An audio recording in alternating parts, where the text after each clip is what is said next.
Bonjour à toutes et à tous. Merci d'être aussi nombreux dans cette grande salle. J'espère que nous allons avoir un retour son un peu plus favorable et que les hommes de l'art à la technique vont réussir à faire en sorte qu'on puisse avoir un son un peu plus confortable. Je pense en particulier aux intervenants pour tout à l'heure. Alors pour ma part, je veux juste remercier très chaleureusement toutes les équipes du centre hospitalier Esquirol, en particulier évidemment le docteur Émilie Legros-Lafarge et toute l'équipe qui l'entoure pour l'organisation de ce colloque. C'est un grand succès à chaque fois, et pour être arrivé pour ma part à l'époque de la crise sanitaire, j'ai vu que cette dynamique ne s'est jamais arrêtée, même quand il avait fallu passer en distanciel et que la richesse des échanges était un petit peu altérée par l'incapacité à pouvoir se rencontrer comme on le fait aujourd'hui.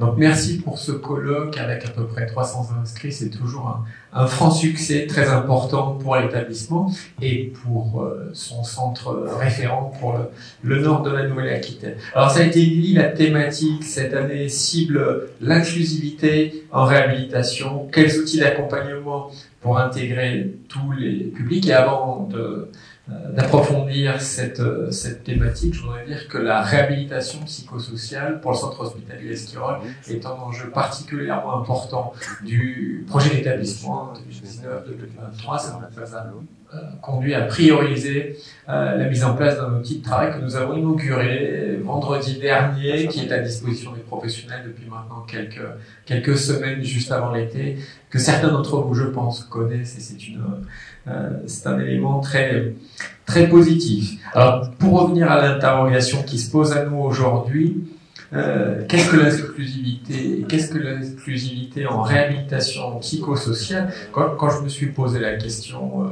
j'ai vu que c'est le caractère inclusif d'un système qui contient en soi, qui soutient en soi quelque chose d'autre. Alors, c'est quelque chose qui nous apporte pas forcément un éclairage évident, mais pour avoir dîné avec certains des intervenants qui seront présents en fin de matinée pour parler de réalité virtuelle, j'ai vu que les interventions du colloque mettent l'accent sur une partie innovation thérapeutique qui fait le lien avec la thématique de l'an dernier et qui va nous permettre d'en savoir un peu plus. Et je crois qu'il y aura quelques références spéciales pour ceux d'entre vous qui sont à peu près quadragénaires et qui ont commencé à jouer aux jeux vidéo au milieu des années 90, mais je vous en dis pas plus.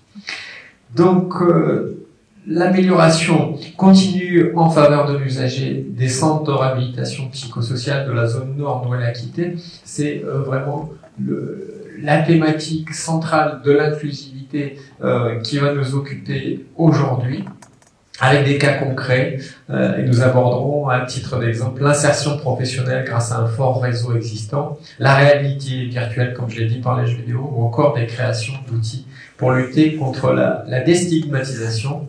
Et je ne vais pas vous imposer un discours plus long parce que le retour commence à être un peu difficile. J'espère que la partie technique pourra faire quelque chose pour les intervenants suivants. On compte sur vous, messieurs, je vous mets pas la pression. Mais en tout cas, merci à vous pour votre attention indulgente. Merci beaucoup et bon colloque.